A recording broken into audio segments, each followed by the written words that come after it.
안녕하세요. 주식의 소리의 애소리입니다. 정말 오랜만에 상장입니다. 3월 30일 GI 이노베이션 이후에 거의 한 달 만이에요. 내일은 마이크로2 나노가 상장을 하게 되는데요. 공모가는 15,500원이었고요. 한국투자증권에서 배정을 받았습니다. 우선 이번에 증권발행실적 보고서를 통해서 한투가 비례 배정을 어떻게 진행했는지 한번 살펴봤더니요. 소수점이 높은 순서대로 다시 기본에 좀 충실하게 배정을 했더라고요. 제가 계산해 보니까 비례 배정 시의 단수주는 총 32,304주가 발생을 했어요. 요걸 우선 546입에 해당하는 구간에 한 주씩 추가로 배정을 해줬겠죠. 546입 해당 구간의 총 청약 건수는 26,357건이거든요. 그러면 32,304주에서 26,357주가 빠지게 되고 남은 5,947주는 그 다음 소수점이 높은 순서대로 또 착착착 해서 11,000주 청약 구간까지 청약한 모든 분들에게 한 주씩 추가로 배정을 합니다. 그래서 보시면 소수점 0.361까지도 추가로 한 주씩 비례 배정을 다 받으신 거예요. 근데 이렇게 하고도 2,169주가 남았고요. 이거는 그 다음 소수점이 높은 구간인 24,000주와 1,000주에 또 추첨으로 배정을 했더라고요. 네, 다음부터는 괜히 머리 아프게 고민했다가 실망하는 일 없이 소수점이 높은 순서대로라는 기본 원칙을 명심해서 청약하는 게 좋을 것 같습니다. 자, 그럼 배정 내역부터 보시죠. 우리 사주 조합에 배정된 물량은 원래 없었고요. 기관 투자자 미납 없이 배정 받은 수량 다 청약을 했고 또 다 배정이 진행이 됐습니다. 최종 의무 보유 확약 비율은 36.51%예요. 예상보다 더 잘 잡아줬더라고요. 수요 예측 때 10.83%로 꽤 높은 수준을 기록하긴 했는데 최종적으로 3배 이상 증가한 수치. 그리고 보시면 3개월 비중이 16.9%로 가장 높고 그 다음 6개월 비중이 15%나 돼요.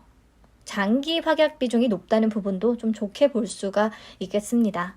자, 적용해서 최종 유통 가능 물량을 다시 계산해 보면요. 301만 7,275주가 상장 직후에 바로 유통이 가능하겠고요. 비율로는 50.98%, 여전히 높긴 합니다. 그래도 금액으로 계산을 하면 약 468억 원 정도라서 그냥 적당한 수준이라고 볼 수 있겠어요. 상장일에 매각 가능한 주체별로 비중을 보시면 기존 주주의 비중이 압도적으로 높습니다. 75.93%, 거의 다를 차지하고요. 그 다음 국내 기관, 그 다음 일반 청약자 순서예요. 상장일의 주가는 기존 주주에 달려있다고 볼 수 있는 정도인 거죠.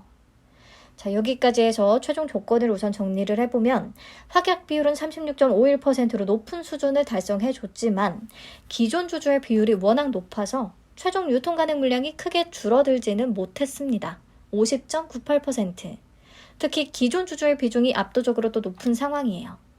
그래도 유통 가능 금액은 468억 원 정도로 아주 부담되는 수준까지는 아니겠고요. 그래서 이 종목은 기존 주주가 주가 상승에 걸림돌이 좀 되려나 싶은 걱정이 들기 때문에 기존 주주의 정체와 투자 단가 확인하는 게 필수겠죠.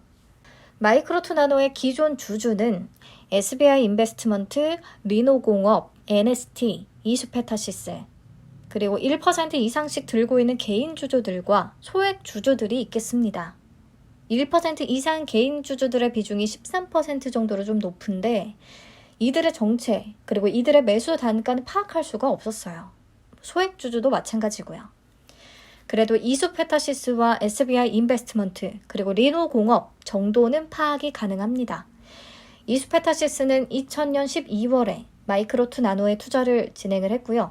무상증자와 액면 분할 적용한 투자 단가는 4,521원이 되겠습니다. SBI 인베스트먼트는 2,000원에 투자를 한 거고요. 리노공업은 5,500원이에요. 공모가인 15,500원보다는 한참 아래인 거죠. 근데 보시면 이 회사들이 마이크로2 나노에 투자한 뒤에 기다린 기간이요. 최소 15년 이상입니다. 이수페타시스는 20년 이상 들고 있는 거고요. 그래서 이들은 단기간에 수익 실현하고 빠지려는 재무적 투자자들이라기보다는 전략적 투자자, 동반 관계다라고 볼 수가 있겠고요. 회사 측도 그렇게 설명은 하고 있어요. 전략적 투자자의 지분이기 때문에 실제 대량 매도 물량이 나올 가능성은 크지 않다라고요. 얘기했었죠.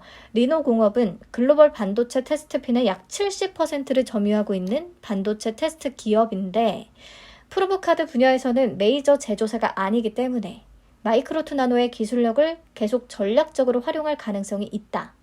마이크로2 나노의 기술을 활용하고 리노공업의 글로벌 유통망을 좀 적용해보는 방식으로.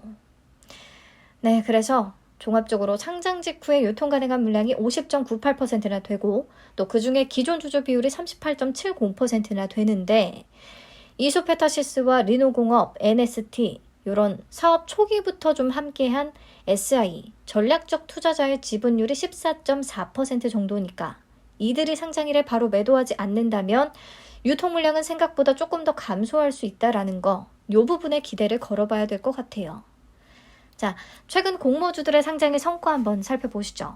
미래반도체부터 자람테크놀로지까지는 웬만한 종목이면 다 시초가 더블을 형성을 했었어요. 2배.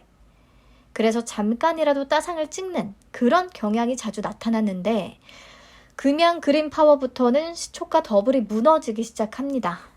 그래서 LB인베스트먼트와 GI이노베이션까지 쭉 더블에 좀 실패한 모습을 보여줬어요. 그래도 만족할 만한 수익은 줬었죠.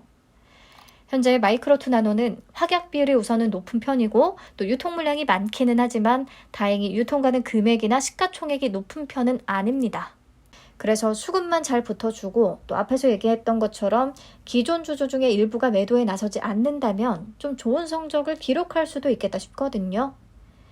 반도체 업황이 현재는 별로 좋지 않지만 삼성전자의 감산으로 좀 바닥을 확인했고 하반기에는 좋아질 것이다 라는 분위기가 형성된 상황이기도 하고 유럽연합도 반도체 자금률을 높이겠다, 반도체 경쟁력을 좀 높여보겠다 라고 반도체법을 타결시키면서 이게 한국 소부장 기업들에게는 수출 확대의 기회가 될 수도 있다라는 얘기도 나오고요.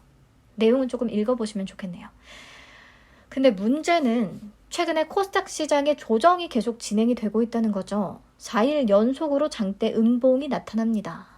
그래서 전체적으로 코스닥 종목들이 좀 힘을 못 쓰고 있는 상황이라 상장일에 공모주 수급에는 또 어떤 변화가 있을지 이번에 봐야 알 수가 있을 것 같아요. 너무 오랜만에 상장이기 때문에.